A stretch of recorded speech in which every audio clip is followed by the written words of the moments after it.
Películas caseras del dictador que actuó con impunidad, del dictador que sobrevivió después de la muerte de Hitler y Mussolini. En su ancianidad parecía un abuelo cariñoso, protector de los suyos.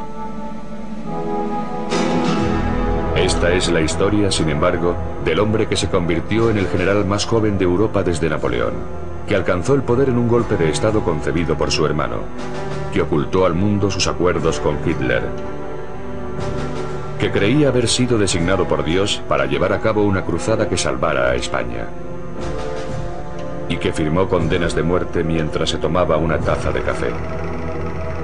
Esta es la historia del general Franco.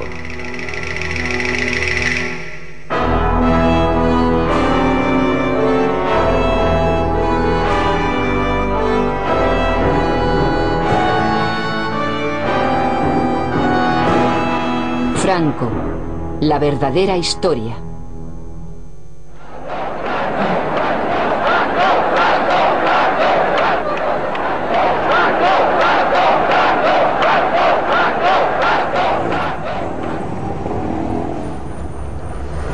Actualmente, en la Nueva España, Franco ha sido borrado totalmente de la memoria, suprimido en un voluntario acto de amnesia colectiva. Da la sensación de que su historia es demasiado bochornosa, demasiado dolorosa para recordar, como un libro que nadie se atreve a leer. Como consecuencia de ello, se ha tejido alrededor de su memoria un entramado de leyendas que empieza ahora a clarificarse, permitiendo que emerja el verdadero Franco.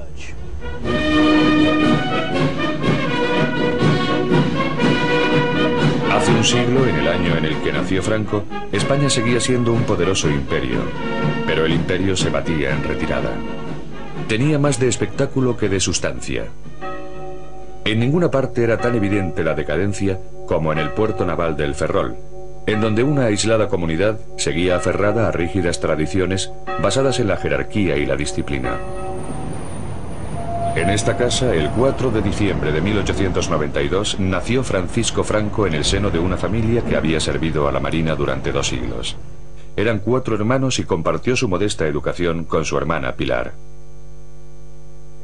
Mi hermano era un chico muy serio, muy formal, muy delgadito, muy moreno, le llamaban cerillita, cerillita de lo delgadito que era. Él tenía 2 locuras, el estudiar y por mi madre, que él era un enamorado de mi madre. Su madre era una mujer austera y piadosa que imbuyó su infancia de fe católica en su forma española más conservadora. Sus valores serían una constante a lo largo de toda la vida de Franco. Su padre, en cambio, un contador naval, era un libre pensador a quien le gustaban la bebida y las mujeres. Humillado por la vergüenza que esto causaba a la familia, Franco sentía un amargo desprecio por su padre, pero al guardárselo para sí, aprendería a reprimir todo tipo de emociones. En 1898 temblaron los cimientos del pequeño mundo de El Ferrol. La desvencijada flota española hubo de enfrentarse a la poderosa y moderna marina norteamericana en guerra por la última colonia española en Latinoamérica, la isla de Cuba. Los españoles enseguida se vieron atrapados en una derrota tan traumática como la de Trafalgar. Pueden imaginarse lo que debió sentir aquel niño de 6 años cuando los restos de la flota regresaron a este puerto de luto. Lo que fue una calamidad para España supuso una tragedia personal para cada uno de los individuos de esta cerrada comunidad. En los colegios, los alumnos llevaban brazaletes negros y Franco y sus compañeros eran instruidos con frases como «El deber es más hermoso cuanto mayor sea el sacrificio que exige». El heroico fatalismo que contienen estas morbosas palabras acosaría a Franco, y el ansia nostálgica por restaurar la antigua grandeza de España se convertiría en su implacable meta.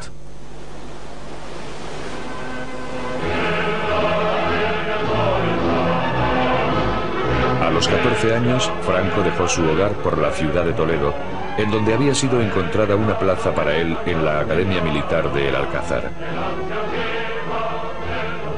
La academia estaba inspirada en virtudes para las que el joven Franco se mostraba muy predispuesto: deber, honor, valor y patriotismo.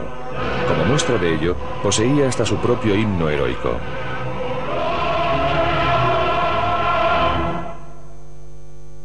El nuevo cadete tenía tan poca estatura y una voz tan aguda que se convirtió en víctima de los gamberros de la academia. Su constitución era tan frágil que fue obligado a portar un rifle recortado. Humillaciones que soportó con estoica resolución.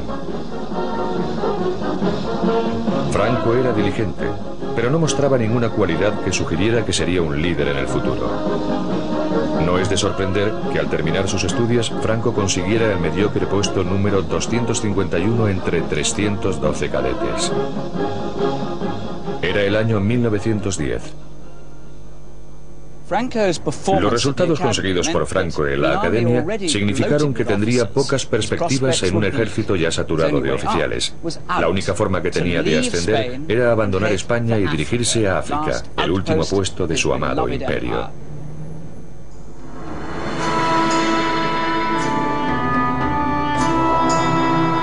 Marruecos, una tierra despiadada a la que España había estado atada desde hacía siglos.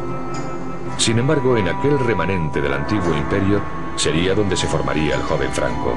Sin África, diría más tarde, no podría explicar lo que soy. España estaba allí comprometida en una incansable campaña contra las tribus rebeldes del Rif marroquí, que luchaban por recuperar sus tierras del poder colonial. En aquella lucha sin cuartel, Franco haría alarde de cualidades que hasta entonces habían pasado desapercibidas. No solo era tenaz, sino que parecía no temerle a nada. Mantenía férreamente la disciplina bajo el fuego enemigo.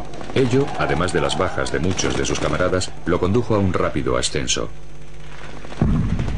El índice de bajas era tan alto que a los heridos se les dejaba morir por rutina en el lugar en el que habían caído. Al sobrevivir a tales peligros, Franco empezó a parecer intocable. Pero no lo era. El inevitable telegrama a casa informó de que había sido gravemente herido en el estómago.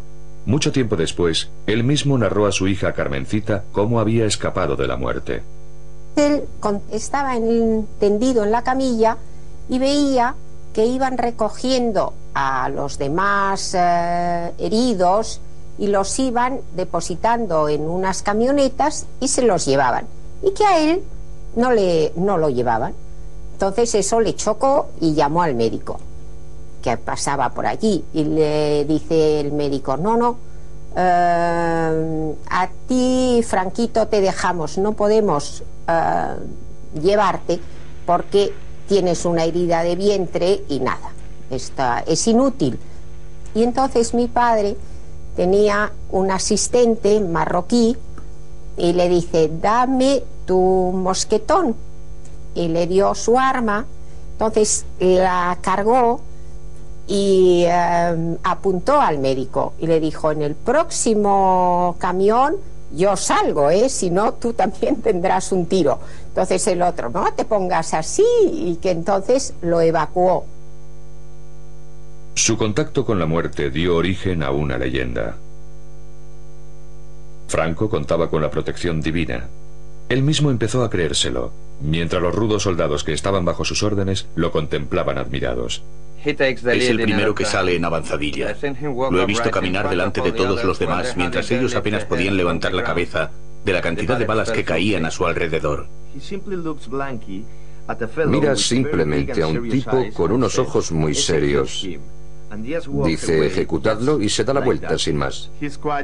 Está muy aislado. No es amigo de los demás oficiales, que se van de juerga y se emborrachan. Él se queda solo en su tienda.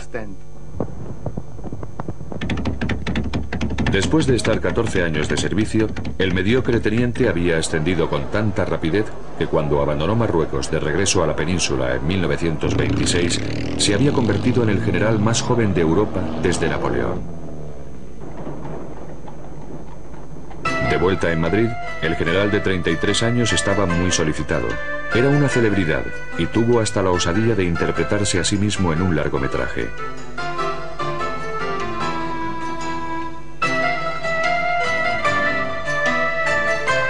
También encontró tiempo para casarse. Su esposa, Carmen Polo, era de buena cuna y estaba bien relacionada.